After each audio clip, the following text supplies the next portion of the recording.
अस्सलाम वालेकुम, आप देख रहे हैं पाकिस्तान टुनाइट। मैं हूं सैयद समर अब्बास। 3 नवंबर के बाद सुप्रीम कोर्ट ने गुज़िश्ता रोज यानी 15 दिसंबर को भी इलेक्शन से मुतल्लिक अफवाहों, कयास आराइयों और साजिशों को जमीन बोझ कर दिया है। गुज़िश्ता रोज सुप्रीम कोर्ट में हंगामी समाअत का ड्रॉप सीन एक बार फिर 8 फरवरी को हर हाल में इलेक्शन कराने के फैसले पर हुआ है, जबकि इलेक्शन में मुमकिन ताखीर का मौजब बनने वाली तहरीक इंसाफ की पिटीशन, इस पिटीशन को दायर करने वाले वकील उमैर न्याजी और इस पिटीशन को एंटरटेन करने वाली लाहौर हाई कोर्ट को सुप्रीम कोर्ट के कटहरे में खड़ा होना पड़ा, जहां से सख्त रिमार्क्स और अहकामात सामने आए।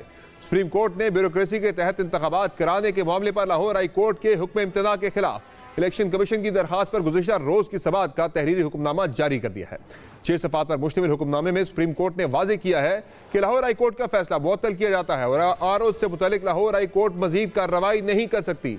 तहरीरी हुक्मनामे के मुताबिक लाहौर हाई कोर्ट ने यक जुम्बश कलम इंतखाबी अमल को डी रेल कर दिया। हाई कोर्ट ने इस बात का भी इदराक नहीं किया कि जिन अफसरान को तैनात किया गया है वो पूरे पाकिस्तान में फ़राइज़ अंजाम देंगे। हाई कोर्ट ने गैर कानूनी हुक्म को मंजूर करते हुए अपने दायरा इख्तियार से तजावुज़ किया। तहरीरी हुक्मनामे में सुप्रीम कोर्ट ने PTI से ताल्लुक़ रखने वाले दरखास्त गुजार बैरिस्टर उमैर न्याजी को आर्टिकल 204 और तौहीन अदालत ऑर्डिनेंस के तहत नोटिस जारी करते हुए वज़ाहत तलब करके पूछा है कि क्यों न उनके खिलाफ तौहीन अदालत की कार्रवाई शुरू की जाए। सुप्रीम कोर्ट को यह मामला इसलिए भी सेटल करना पड़ा क्योंकि इलेक्शन कमीशन ने लाहौर हाई कोर्ट के हुक्म पर डिस्ट्रिक्ट रिटर्निंग अफसरान और रिटर्निंग अफसरान की ट्रेनिंग रोक दी थी, जिसके सबब इंतखाबात के 8 फरवरी के निकात पर खतरात मंडलाने लगे थे। जहां सुप्रीम कोर्ट ने इस मामले में लाहौर हाई कोर्ट के फैसले और PTI की पिटीशन को कलअदम किया, वहां इलेक्शन कमीशन को भी इंतखाबात के लिए इंतखाबी शेड्यूल जारी करने में ताखीर पर भी आड़े हाथों लिया और गुज़िश्ता रात की समाअत के फौरन बाद इलेक्शन कमीशन से इंतखाबी शेड्यूल भी जारी करवा दिया। सुप्रीम कोर्ट के फैसले की रोशनी में रात के इलेक्शन कमीशन की जानिब से जारी इंतखाबी शेड्यूल के मुताबिक मुल्क भर में आम इंतखाबात का इनेकाद 8 फरवरी को होगा। शेड्यूल के मुताबिक उम्मीदवार 20 से 22 दिसंबर तक कागजात नामजदगी जमा करवा सकेंगे, जिसके बाद उम्मीदवारों की फहरिस्त 23 दिसंबर को जारी की जाएगी। 24 से 30 दिसंबर तक उम्मीदवारों के कागजात नामजदगी की जांच पड़ताल होगी। इलेक्शन कमीशन की जानिब से जारी शेड्यूल के मुताबिक 12 जनवरी 2024 को उम्मीदवारों की हतमी फहरिस्त शाया की जाएगी, जबकि 13 जनवरी को उम्मीदवारों को इंतखाबी निशानात अलॉट किए जाएंगे। कागजात नामजदगी मंजूर या मुस्तरद होने के खिलाफ अपीलों की समाअत 3 जनवरी तक होगी। अपीलेट ट्रिब्यूनल 10 जनवरी तक अपीलें निपटाएंगे। शेड्यूल के मुताबिक आम इंतखाबात 8 फरवरी 2024 बरोज़ जुमेरात को होंगे। नोटिफिकेशन में कहा गया है कि मखसूस नशिस्तों के साथ साथ चारों सूबों की सूबाई नशिस्तों पर भी इसी शेड्यूल का इतलाक होगा। दूसरी जानिब इलेक्शन कमीशन ऑफ पाकिस्तान ने सुप्रीम कोर्ट के फैसले के बाद रिटर्निंग अफसरान की ट्रेनिंग का शेड्यूल दोबारा जारी कर दिया है, क्योंकि सुप्रीम कोर्ट के इस दो टोक फैसले और इलेक्शन कमीशन की जानिब से इंतखाबी शेड्यूल के इजरा ने इलेक्शन में इल्तवा की बातों और कयास आराइयों को खत्म कर दिया है। लेकिन अब असल और बड़ा इम्तिहान उस इलेक्शन कमीशन का है जिसको जहां वक्त पर इलेक्शन कराने हैं वहां उन इलेक्शन का इनेकाद साफ और शफाफ बनाना भी यकीनी करना होगा, बिलखुसूस जब मुल्क में ऐसा माहौल मौजूद है जहां कई जमातें बार बार लेवल प्लेइंग फील्ड ना होने का शिकवा कर रही हैं। कुछ जमातें दहशतगर्दी के बायस इंतखाबी मुहिम ना शुरू किए जाने का गिला कर रही हैं और कुछ जमातें मौसमी सूरत हाल के बायस इलेक्शन में ताखीर पर इसरार कर रही हैं। फिलहाल तो chief election commissioner Sikandar Sultan Raja ने लेवल प्लेइंग फील्ड से मुतालिक तमाम इल्जामात और बातों को रद्द करते हुए ये यकीन दिलाया कि इंतखाबात में तमाम जमातों को लेवल प्लेइंग फील्ड फराहम की जाएगी और जिस शहर में जमात को जलसे की इजाज़त मिली उस शहर में दूसरी जमातों को भी जलसे करने की इजाज़त दी जाएगी। इस सारी सूरत हाल पर बात करेंगे। पाकिस्तान तहरीक इंसाफ का जो मौक़िफ़ है वो बड़ा खुल के रहा है। तहरीक इंसाफ के जानिब से एक तो जो सुप्रीम कोर्ट का फैसला आया है उस पर ये वाज़ेह मौक़िफ़ आ गया है कि वो कंटेस्ट करेंगे इस मामले को भी। अभी तक जो आरओज और DROs हैं जो कि जुडिशल अफसरान के बजाय इंतजामी अफसरान को लगाया जा रहा है उसी तरीके से कंटेस्ट करने का फैसला किया है। बाकी उमैर न्याजी अपने खिलाफ तौहीन अदालत की जो पिटीशन है उस पर क्या लाएमल इख्तियार करते हैं बात करेंगे। हमारे साथ मौजूद हैं उमैर न्याजी जो कि पाकिस्तान तहरीक इंसाफ के रहनुमा है। कल ही इन्हें सुप्रीम कोर्ट ऑफ पाकिस्तान से कंटेम्प्ट ऑफ कोर्ट की प्रोसीडिंग भी इनके खिलाफ शुरू की गई है। बहुत शुक्रिया उमैर न्याजी साहब, आपने प्रोग्राम में कीमती वक्त दिया। सबसे पहले तो ये बताएं कि जब आप पिटीशन दायर कर रहे थे लाहौर हाई कोर्ट में उस वक्त क्या आपने सोचा था कि ये इतना बड़ा मामला बन जाएगा और ये 8 फरवरी के इंतखाबात के इल्तवा की वजह भी बन सकता है? जी, इल्तवा का तो हमने कभी सोचा ही नहीं। 8 फरवरी का इलेक्शन है, हम चाहते हैं 8 फरवरी को ही हो। और बुनियादी तौर पे देखें, खाली इलेक्शन होना मकसूद नहीं है, इलेक्शन का फ्री एंड फेयर होना that is the primary point. जो इमरान खान साहब हम सारे रो रहे हैं ना कि एक लेवल पेइंग फील्ड की पहले बात होती थी, अब वो फील्ड ही खींच ली गई है। और उस फील्ड के खींचने में ये स्कीम का हिस्सा है कि सिलेक्टिव आरओज दिए जाएंगे जो कि इलेक्शन का रिजल्ट चुरा लेंगे। बेसिकली हमने इंश्योर क्या करना चाह रहे हैं कि आप न्यूट्रल एम्पायर्स खेलें, ना कि अपनी मर्जी के एम्पायर खड़े करके और रिजल्ट अनाउंस कर दें। आरोज का तकर्रर जाके हुआ है, नोटिफिकेशन हुआ है 11 तारीख को, आपने पिटिशन की है 6 तारीख को, तो आपको 5 दिन पहले कैसे पता लग गया कि इंतजामी अफसरान ही आरओ लग रहे हैं? हाँ जी, इंटरेस्टिंग। देखें हमारी प्रेयर क्या है, हमने ये नहीं कहा कि इंतजामी अफसरान लग गए हैं। हमारी प्रेयर ये है कि इंतजामी अफसरान को ना लगाया जाए। जिस तरह पिछले 4 इलेक्शंस हमारी पाकिस्तान की पॉलिटिकल हिस्ट्री उठा के दे दे, 4 के 4 इलेक्शंस जुडिशरी ने कराए हैं with consultation of chief justice, respective chief justice of high court. जैसा वो पहले होते रहे, हमारी वही इस्तदा थी कि वो उन्हीं को लगाया जाए, क्योंकि देखें एग्जीक्यूटिव साइड के लोगों के अपने प्रॉब्लम्स होते हैं।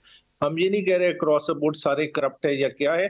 देखें इधर ट्रांसफर पोस्टिंग्स के लिए लोग तरले करके बड़े स्टेशन पे लगते हैं, और फिर आपका इंटरेक्शन किस तरह है? नॉर्मल आप देख रहे हैं कि डीसी लगा हुआ है, डीआरओ लगा हुआ है, मगर नीचे के तो अफसरान देखें वो कौन है?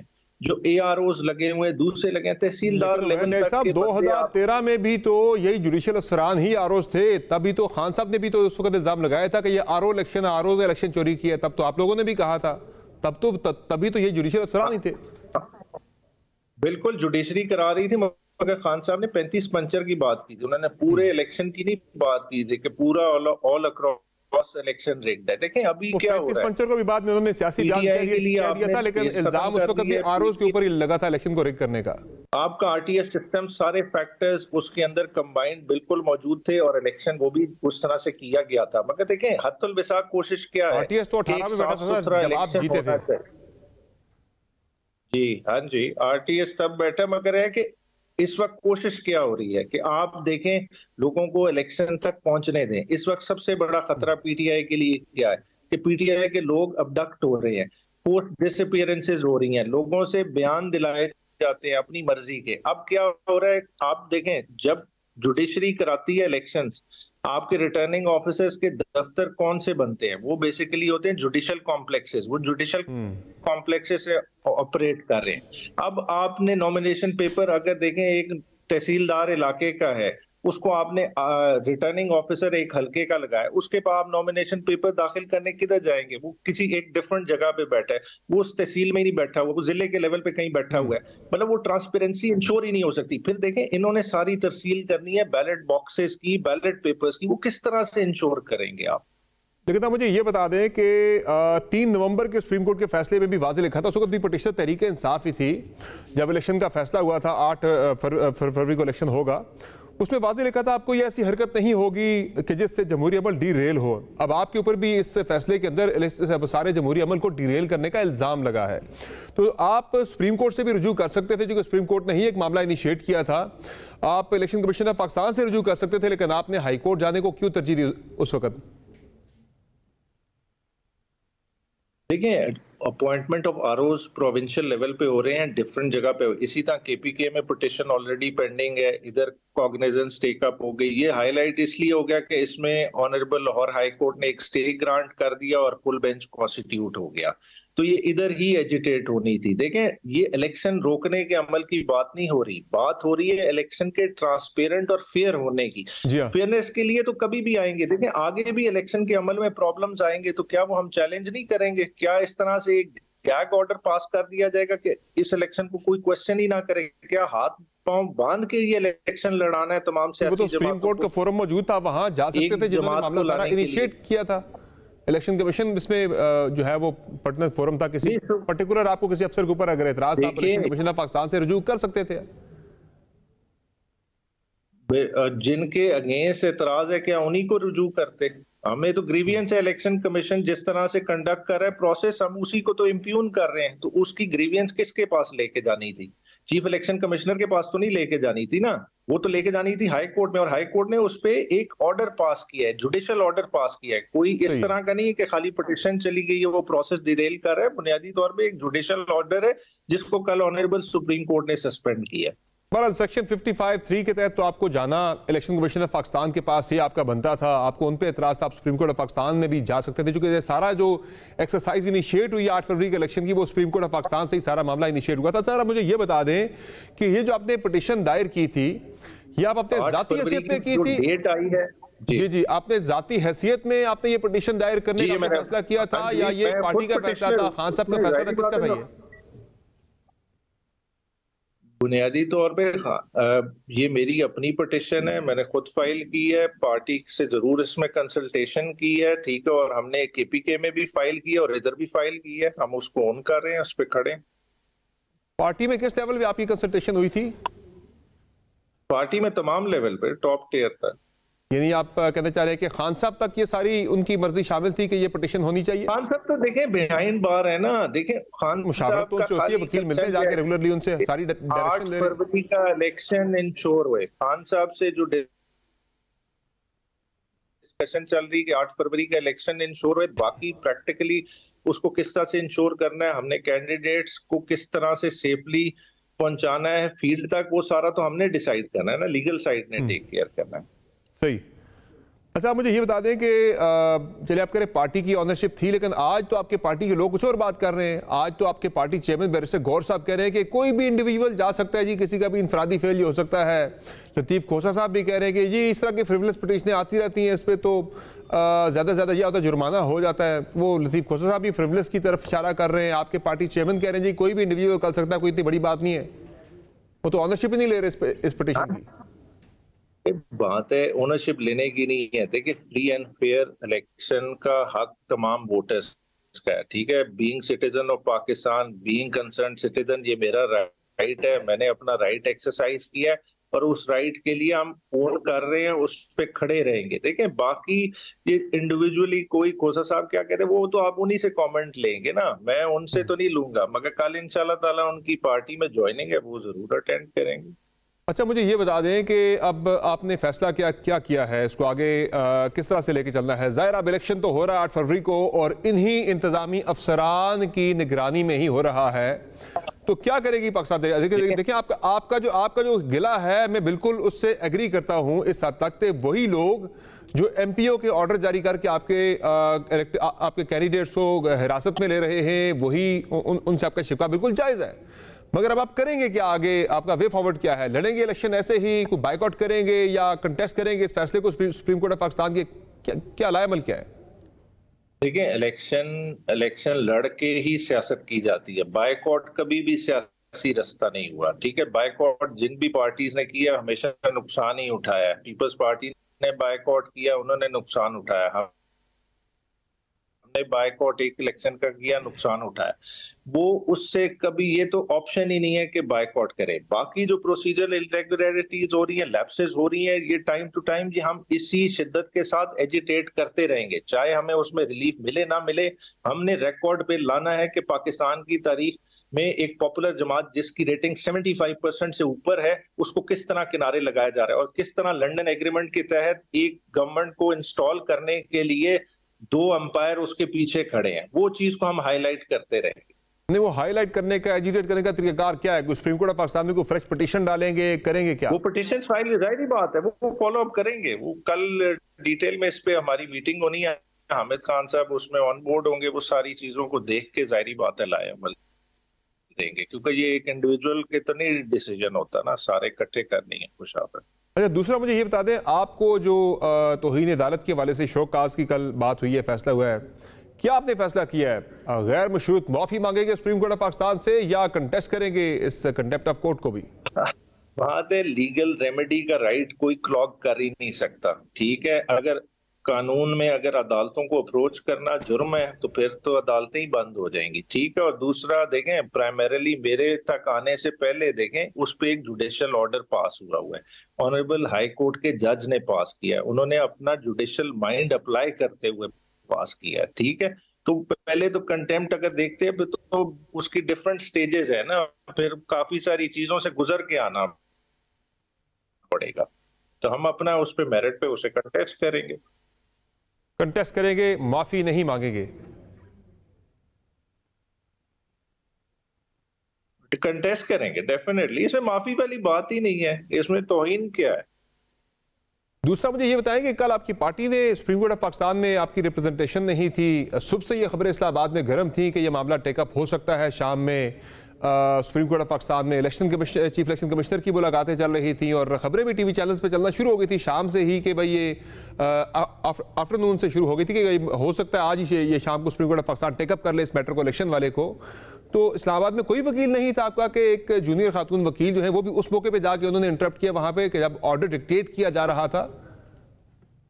हमारी कोई भी रिप्रेजेंटेशन नहीं गई। बुनियादी तौर पे हर चीज का नोटिस होता है। अगर आप सुप्रीम कोर्ट की फाइलिंग का तरीकेकार देखें, एडवोकेट ऑन रिकॉर्ड बाकायदा पहले से नोटिस भेजता है, दूसरी साइड को नोटिस जाता है, इतला होती है कि आज इस वक्त केस लग रहा है। ठीक है, ये देखें एक मीटिंग हुई है चीफ इलेक्शन कमिश्नर, उसके बाद जी एक पिटीशन फाइल हो जाती है लेट आवर्स में, उसी दिन टेकअप हो जाती है। ये तो हमारे लिए वैसे खुद ही बड़ी हैरानगी की बात है कि इमरान खान साहब की पिटीशन है, कब की फाइल हुई है, उनको तो नंबर नहीं लगे हुए। ठीक है, 25 मई के इंसिडेंट पे, 9 मई के इंसिडेंट पे खान साहब की पिटीशन फाइल हुई, आज तक तो उसको नंबर नहीं लगा, वो तो लग नहीं रही। ठीक है, इसी तरह खान साहब की बेल में नोटिस हो गया 3 हफ्ते के बाद, अब 22 तारीख का नोटिस आया। ठीक है, तो ये तो जो है ना एक डिफरेंट तरह का सिनारियो था उस वक्त, उसमें पेश होना किसी का प्रैक्टिकली पॉसिबल ही नहीं था। फाइनली सर ये बताया कि चॉइस बड़ी टफ है, इलेक्शन चाहिए या अपनी टर्म्स एंड कंडीशंस के ऊपर आप उसे बेशक शफाफ इलेक्शन के लिए आप कहें, ज़रा आप जो सारी एफर्ट कर रहे हैं कि आपको शफाफियत चाहिए इलेक्शन के अंदर, अब आपको इलेक्शन चाहिए या अपनी टर्म्स एंड कंडीशन के ऊपर इलेक्शन चाहिए, चॉइस बड़ी टफ आपके लिए, फिर क्या करेंगे? फिर 8 फरवरी को इन्हीं इंतजामी अफसरान के साथ ही अब इलेक्शन बज़ाहिर तो होने जा रहा है, तो इसी के साथ फिर जाएंगे एजिटेट करते हुए अपने प्रोटेस्ट के साथ, लेकिन इलेक्शन में जाएंगे फिर इसी तरह से? जी, चॉइस बड़ी क्लियर है, 8 फरवरी को ही इलेक्शन है और उसे हमने भरपूर तरीके से लड़ना है। ये चाहे जो मर्जी कर लें, देखें रुकावटें हम अबूर करेंगे, मगर देखें पॉलिटिकल हिस्ट्री लिखी जा रही है। ठीक है, अब वो दौर नहीं रहा कि आप जिस तरह से इलेक्शन चोरी कर लें। ठीक है, अब दौर बहुत आगे चला गया और लोगों के अवेयरनेस का लेवल बहुत ही आगे गया। ठीक है, अगर आप इस तरह के भोंडे इलेक्शन कराएंगे उसको किसी ने मानना ही नहीं है। अगर आप उस लेवल पे जाके पाकिस्तान को नुकसान पहुंचाना चाहते हैं, पहुंचाएं, पर तहरीके इंसाफ इस इलेक्शन में भरपूर तरीके से लड़ेगी, हर कॉन्स्टिट्यूएंसी में अपने कैंडिडेट्स फील्ड करेगी और हमें किसी तरह का कोई डर नहीं। ये कल से कोई रिश्तेदारी भी आपकी गिनी जा रही है खान साहब के साथ, आप रिलेटिव है उनके, ये क्या मामला है? ये डिस्कस हो रहा है कल से काफी। नहीं, रिश्तेदारी खाली नहीं गिनी जा रही, मेरी एज सब कुछ का तो पता चला लिया है। ठीक है ना, रिश्तेदार ये तो मैं तो बड़ा शुक्रगुजार हूँ कि जितना एयर टाइम कल मुझे मिला है, सारी जिंदगी में मैं जो है ना इतना एयर टाइम अफोर्ड कर ही नहीं सकता था। मतलब देखें, आप एक इश्तिहार चलाना हो इतने प्राइम टाइम में, क्या है रिश्तेदारी आपकी? हाँ जी, खान साहब पार्टी वर्कर जी, उनका रिश्तेदारी क्या होती है। ठीक है, बस न्याजी हूँ। चले, बहुत शुक्रिया उमैर न्याजी साहब, आपने प्रोग्राम में कीमती वक्त दिया। नाज़रीन, आपने तफसीली गुफ्तगू मुलाहिज़ा की अहमद खान न्याजी की, जिनका कहना है कि जो उन्हें कंटेम्प्ट ऑफ कोर्ट की प्रोसीडिंग उनके खिलाफ स्टार्ट हो रही है, जो नोटिस हो रहा है, उसे वो हर हाल में कंटेस्ट करेंगे, गैर मशरूत मुआफ़ी इस वाले से नहीं मांगी जाएगी। बाकी इलेक्शन अगर इंतज़ामी अफसरान की निगरानी में ही होता है तो पाकिस्तान तहरीक साहब बाइकआउट नहीं करेगी, बल्कि कंटेस्ट करते हुए सारे मामले को इंतखाबात में जाएगी। प्रोग्राम में एक ब्रेक लेंगे, ब्रेक से वापस आएंगे, बात करेंगे सियासी सूरत हाल के हवाले से। हमारे साथ रहेगा।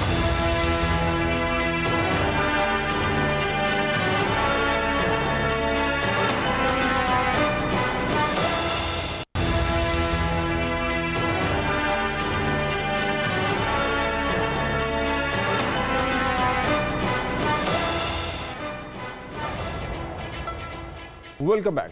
तहरीक इंसाफ के साबिक रहनुमा फवाद चौधरी को ना खत्म होने वाली कानूनी मुश्किलात का सामना है। आज नैब ने भी जेलम पिंडादन खान रोड केस में फवाद चौधरी की अडयाला जेल में ही गिरफ्तारी डाल दी है। गुज़िश्ता रोज ही रावलपिंडी की एंटी करप्शन अदालत ने 35 लाख रुपए के बदउनवानी केस में फवाद चौधरी का मजीद जिस्मानी रिमांड देने की सजा मुस्तरद कर दी थी। फवाद चौधरी को 4 नवंबर को इस्लामाबाद से गिरफ्तार किया गया था। आज नैब की जानिब से गिरफ्तारी डाले जाने से कबल ही फवाद चौधरी को मुतअद्दिद बार गिरफ्तार और रिहा किया जा चुका है इससे पहले, और मौजूदा केस में गिरफ्तारी से कबल फवाद चौधरी को 25 जनवरी को इस्लामाबाद पुलिस ने लाहौर से गिरफ्तार किया था।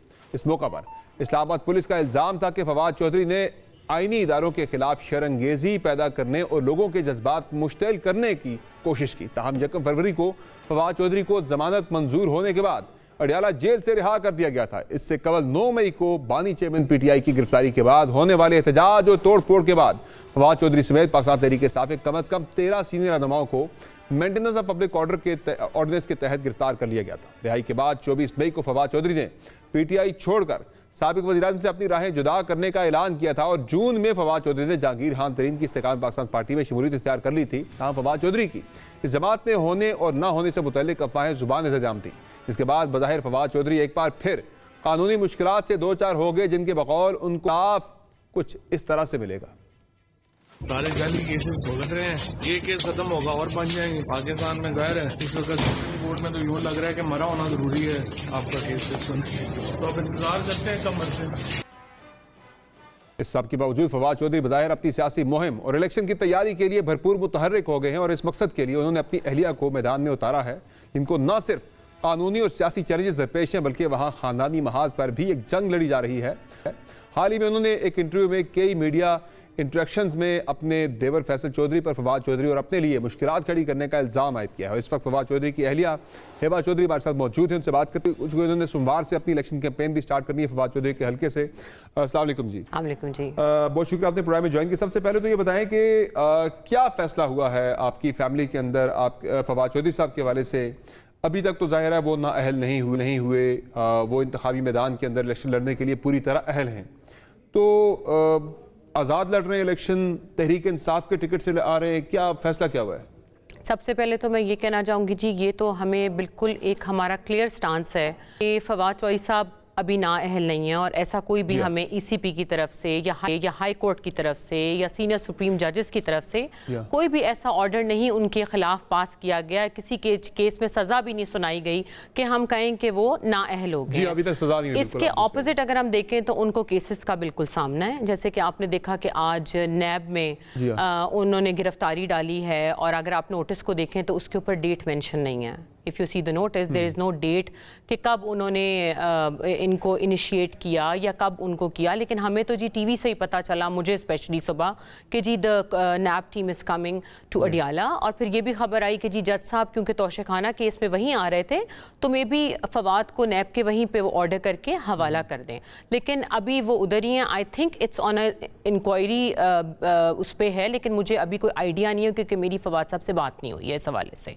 तो मैं यही कहूँगी कि जी वो स्टैंड स्टिल करते हैं अपनी political standing in Jhelum NA 61 में, और जिस तरह वो MPA भी आए थे और MPA भी MNA भी आएंगे और इंशाल्लाह हम दोनों हल्कों से कॉन्टेस्ट करेंगे। ये देखें अभी नॉमिनेशन पेपर्स में अगर मेरी उनसे मुलाकात हुई तो ज़रूर हम आपको आगाह करेंगे, वरना अल्लाह के हवाले हैं जी, अल्लाह बहुत बड़ा है और उसको हम फिर महम को मैं लीड कर रही हूँ इंशाल्लाह। और हमारा ये जो मेरी कैंपेन है जी, इसमें हम किसी भी रिस्पेक्टेबल अदारों के ख़िलाफ़ नहीं जाएंगे, ना हम किसी की हम ऑपोजिशन करेंगे, लेकिन हम पुरअमन ऑपोजिशन के मैं हामी हूँ कि अगर एक औरत मैदान में आ रही है अपने हस्बैंड की इलेक्शन कैंपेन करने के लिए तो मेरा किसी से कोई इख्तलाफ नहीं है।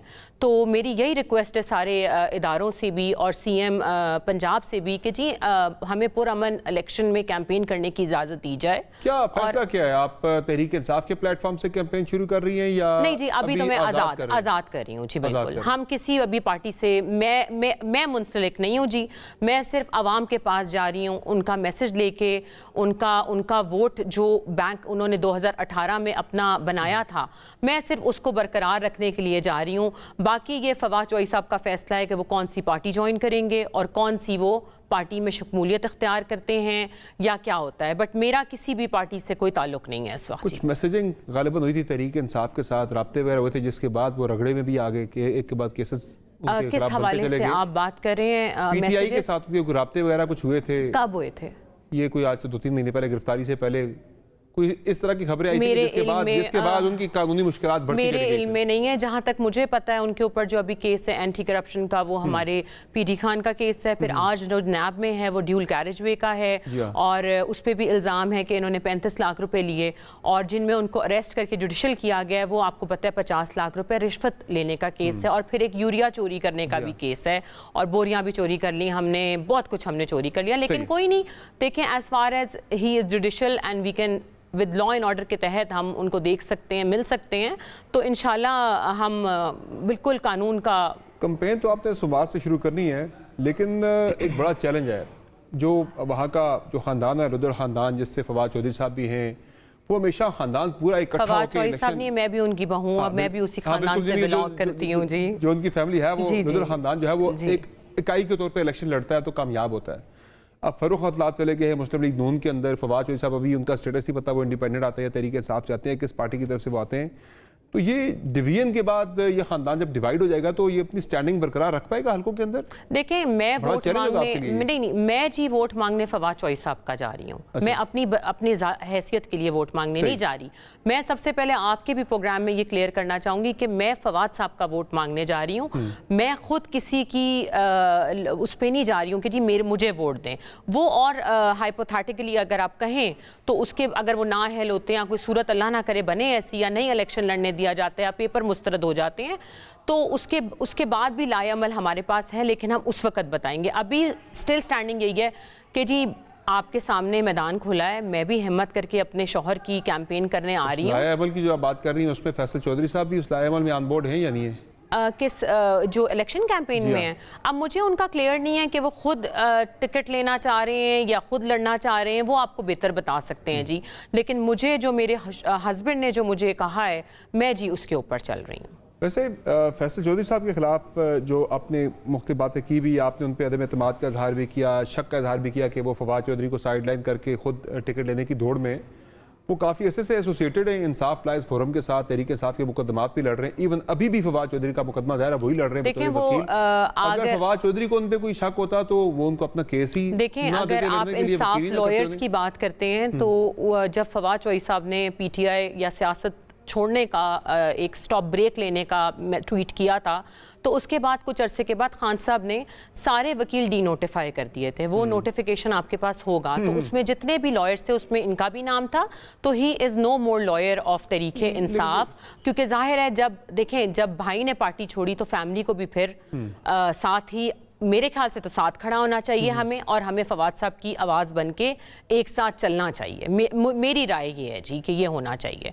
बाकी जी सियासत है, आपको पता है, एक तरफ हमारे फ़रूख भाई भी होंगे, तो मैदान जी ओपन है, आप आएँ पुरअमन, आप कैंपेन करें और उसके बाद आप रोकें। अभी जब मैंने ऐलान किया आज उसका, तो बीइंग अ वुमेन मुझे बहुत कॉल्स भी आई और करवाई भी गई। मैं क्लेम नहीं करूँगी किसने कि जी आप मत आएँ, आप ये ना करें और ये ना देखें। अगर किसी ने हमें रोकना है तो हमें वहाँ पे भी रोक देगा। हम कोई मैं अब किसी का नाम नहीं लेना चाहूँगी, मैं नाम नहीं लेना चाहूँगी कि किसने करवाई है, मैं नाम नहीं लूँगी जी किसने करवाई है। अपने हैं या गैर हैं कोई? बस आप समझ जाएं कौन है। तो लेकिन कोई अथॉरिटीज़ से मुझे अभी तक ऑफिशियल कॉल नहीं आई है। मैं ये ऑफिशियल कह रही हूँ, एक बीइंग अ वुमेन। हल्के के अंदर से आप कह रही हैं कॉल ज़रा लोगों की आई? हाँ जी, मुझे मैसेजेस आ रहे हैं जिस तरह करवाए जाते हैं कि जी मत आएँ। आपको पता है family politics is there always, लेकिन ये कि इंशाल्लाह हम तगड़े हूँ मैं, और अल्लाह को हाजिर नाजिर जान के जी हम पुरअमन अपनी कैंपेन का आगाज़ करेंगे। मेरा कोई तसादुम का इरादा नहीं है किसी के साथ, और इंशाल्लाह जी फिर हम देखते हैं कि आगे। अगर फवाद इन केस में वही दोबारा हाइपोथेटिकल बात हम कर रहे हैं कि इन केस अगर वो हो जाते हैं, डिस्क्वालीफाई हो जाते हैं, उनकी कन्विक्शन हो जाती है इलेक्शन से पहले और वो अपनी जगह फैसल चौधरी को नॉमिनेट करते हैं हल्के से कैंडिडेट, तो आप उनकी कैंपेन भी करेंगी, खड़ी होंगी? नहीं जी, मैं अपने हस्बैंड की कैंपेन करूंगी। अच्छा। और वो फवाद साहब डिसाइड करेंगे कि फवाद उनको टिकट देनी है कि नहीं देनी, या कौन आता है, ये उनका है। क्योंकि ये सोली जो सीट है, मैं आपको बता दूं, ये फवाद चौधरी साहब की अपनी मेहनत है। इसमें कोई हमारी फैमिली की कोई आबाई सीट नहीं है। हमारी फैमिली की आबाई सीट फर्रुख वाली थी, जो कि अब चेंज हो गई है। लेकिन इस वक्त जो हमारी ये स्टैंडस्टिल, ये फवाद साहब की स्क्रैच से मेहनत है कि उन्होंने मतलूब मेहदी साहब को, जो नून लीग के हैं, उनको हराया, कितने सालों के बाद ये सीट जीते। तो ये सीट उनका हक है। और मैं ये बात क्लियर करना चाहती हूँ कि फैमिली का अभी मेरे समेत जब तक फवाद साहब में कोई बंदा सोचे भी ना इलेक्शन लड़ने का। सही, वो जो हाइपोथेटिकल हम उनसे हैं जी, वो हमसे हैं। हाँ, वो हमारे आगे हैं, हम उनके पीछे हैं जी, बस। लेकिन अब ये बता दें कि अब हल्के के अंदर आप क्या जा भी रहे हैं, तहरीक इंसाफ के वाले अभी तक आपका कंफर्म नहीं हुआ, शायद कोई राब्ते वगैरह हुए भी थे, कोई टिकट वगैरह? नहीं, मेरे से किसी का जी राब्ता नहीं है, मेरे से कोई राब्ता नहीं है। मैं क्लियर आपको बता रही हूँ जी, मेरे से कोई राब्ता नहीं है किसी भी पॉलिटिकल पार्टी का। मैं एक आज़ाद हैसियत से वहाँ पे अभी जा रही हूँ। कि जी वोट मांगने के लिए जिस तरीके से आप कैंपेन का आगाज़ करते हैं, क्योंकि इलेक्शन शेड्यूल कल रात को आपको पता है अनाउंस हुआ है, तो मैं उसको देखते हुए जा रही हूँ। मुझे किसी भी पार्टी से अभी आप मुंसलिक ना करें, क्योंकि जिसकी कैंपेन करने जा रही हूँ वो जेल में हैं और वो आपको खुद बता सकेंगे कि मैंने किस पार्टी से इलेक्शन। पाकिस्तान पार्टी ने भी कोई रुजू नहीं किया? नहीं जी, उन्होंने तो आपा की हम बातें सुनते रहते हैं, फिर दौस आपा की कुछ ना कुछ वो चुटकुले छोड़ती रहती हैं हमारे पे, लेकिन समझ नहीं आती कि अपने हैं या गैर हैं, इसमें ही फंसे रहते हैं हम ना। सही। अच्छा ये बताएं मुझे कि हल्के के अंदर जब आप कैंपेन के लिए जा रही हैं, बाकी जो फैमिली के लोग हैं फैसल चौधरी को छोड़ देते हैं, वो आपको सपोर्ट कर रहे हैं? मेरे ख्याल से मैं अभी इतनी कॉन्फिडेंट हूँ कि वहाँ के जो धड़े हैं वो अभी जब हमने अपना पोस्टर उनको लगाया तो उसके बाद माशाल्लाह से रिस्पांस इज ट्रेमेंडस फ्रॉम जेलम। और देखें, जब आप मिलाप करते हैं, लोगों से मिलते हैं, तो जाहिर है आपको पता है अभी नून भी अपनी टिकट अनाउंस करेगी, फिर उसके बाद आपको पता है आज़ाद उम्मीदवार भी बहुत होंगे, तो फिर आपकी पॉलिटिकल सही स्टैंडिंग नज़र आती है कि क्या होना है। फैसल चौधरी साहब के अलावा आपने कोई कानूनी चाराजोई का भी आपने कोई ऐलान किया था, कोई कर रही हैं? नहीं, उनको डिस्कस ना करें, वो इतने इंपॉर्टेंट नहीं रहे मेरे लिए कि उनको हम डिस्कस करें यहाँ पे। I think we should focus on our election campaign. Important है वो? नहीं, वो हैं, अभी भी वकील हैं, बाहैसियत वो रहें, लेकिन मेरी नज़र के तहत अगर आप पूछें लीगली उनकी स्टैंडिंग है जी, जो अगर वो वकील हैं तो जी रहे हैं, और लेकिन पोलिटिकली मैं आपको बता रही हूँ कि मेरे हुआ का आपका किस वजह से आपको इतना ज्यादा उन पे हो गया, शक हो गया और आप उनसे बिल्कुल बददिल हो गई? क्या ऐसा हुआ? वकील काउंसिल का काम होता है उनकी अहलिया को, फैमिली को साथ लेके चलना।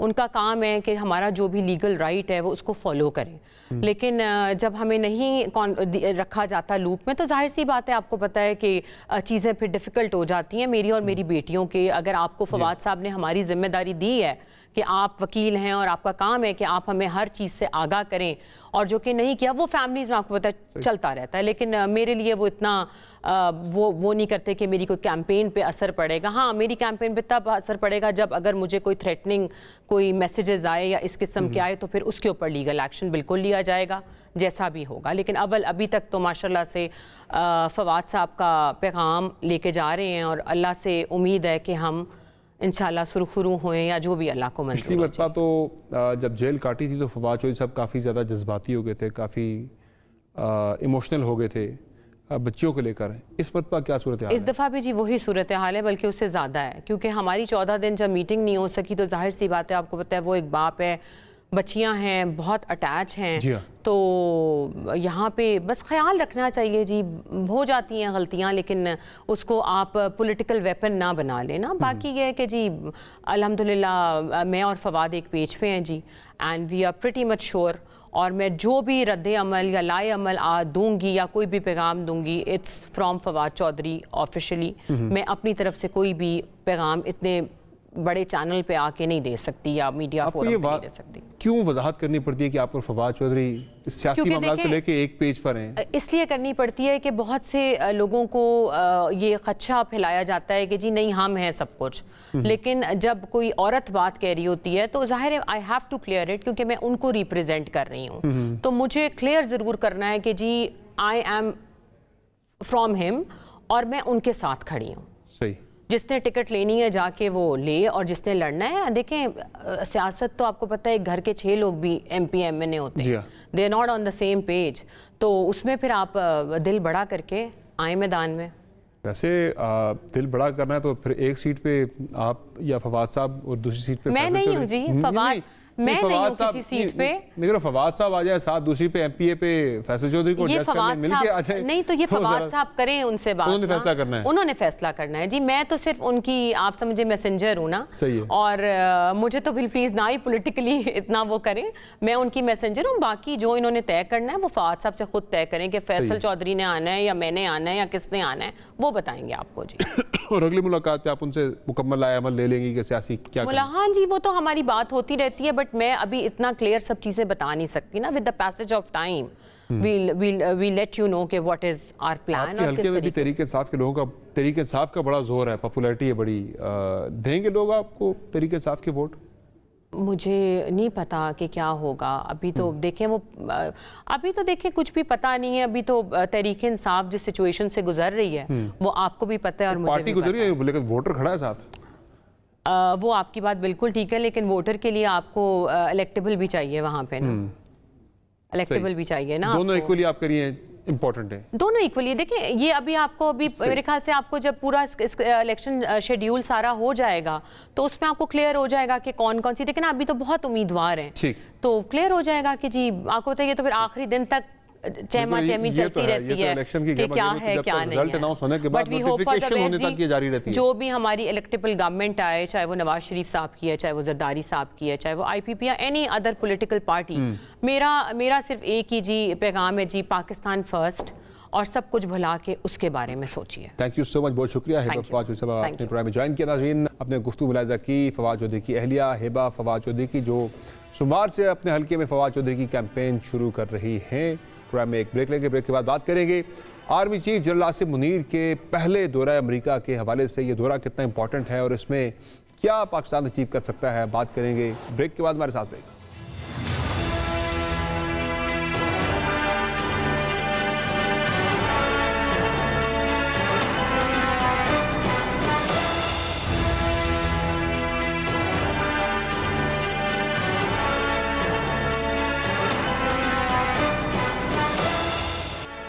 वेलकम बैक नाज़रीन, इस वक्त army chief general Syed Asim Munir America के इंतहाई अहम दौरे पर हैं। आज आर्मी चीफ की मुलाकात हुई अक़वाम मुत्तहिदा के सेक्रेटरी जनरल से, जिसमें उन्होंने भारत के साथ जो सूरत हाल है उस पर बात की, जो कश्मीर की सूरत हाल पे और फ़लस्तीन का गज़ा का मसला भी आज उन्होंने टेकअप किया।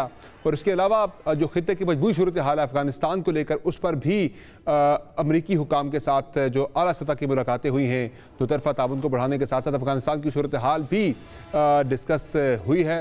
इस सारी सूरत हाल पर बात करेंगे। हमें प्रोग्राम में ज्वाइन किया है सीनियर दिफाई तजज़ियेकार सैयद मोहम्मद अली ने। सर बहुत शुक्रिया, आपने प्रोग्राम में अपना कीमती वक्त दिया। सर ये बताएं कि आर्मी चीफ का पहला दौरा है अमेरिका का बतौर आर्मी चीफ, और ऐसे वक्त में उनका दौरा हो रहा है कि जब अफगानिस्तान की जाने से पाकिस्तान के अंदर दहशतगर्दी की कार्रवाइयां बढ़ रही हैं बड़ी तेजी के साथ। इस सारी सूरत हाल को देखते हुए सर आप इस दौरे पे अपनी क्या राय रखते हैं और कितना अहम समझते हैं आप इस दौरे को? बहुत शुक्रिया जी। जिस तरह आप जानते हैं कि तकरीबन 1 साल से कुछ ज्यादा वक्फा हो चुका है पाकिस्तान के मौजूदा army chief general Syed Asim Munir को पाक अफवाज की कमान संभाले हुए, और इस दौरान आप जानते हैं कि तकरीबन 11 ममालिक के उन्होंने दौरे किए। और लेकिन इस वक्त जो उनका दौरे अमेरिका है वो इस वजह से खुसूसी अहमियत का हामिल है कि आप जानते हैं कि आलमी और इलाकाई सलामती के हवाले से कुछ बहुत अहम तब्दीलियां आ रही हैं, जिसके पेश नज़र मैं समझता हूं कि पाकिस्तान अमेरिका के ताल्लुकात में मजीद फरोग और ताउन के इम्कानात बेहतर होते जा रहे हैं। तो मैं ब्रीफली आपके सामने वो 4-5 अहम नुकात रख देता हूँ जो कि मेरी तवक्को है कि इस दौरे के नतीजे में जिसमें मजीद पाक और अमेरिका ताउन में फरोग हासिल होगा। पहली बात यह है कि आप जानते हैं कि देखें अमेरिका का इस एशिया के पूरे बरे-आज़म के हवाले से जो उसकी इंडो पैसिफिक स्ट्रेटजी है उसके हवाले से पाकिस्तान को कुछ खदशात हैं। तो मैं तवक्को करता हूं कि आर्मी चीफ ने वो जो पाकिस्तान का पॉइंट ऑफ व्यू है वो अपने तमाम अमेरिकी इंटरलोक्यूटर से शेयर किया होगा। और जो दूसरा मामला सबसे इम्पोर्टेंट है पाकिस्तान और अमेरिका के ताल्लुकात में 75 साल से, वो ये है कि पाकिस्तान की तवक्को रही है कि अमेरिका जनूबी एशिया में जो ताकत का तवाजुन है, खुसूसन स्ट्रेटेजिक स्टेबिलिटी, उसको बरकरार रखने में अपनी जिम्मेदारी अदा करे।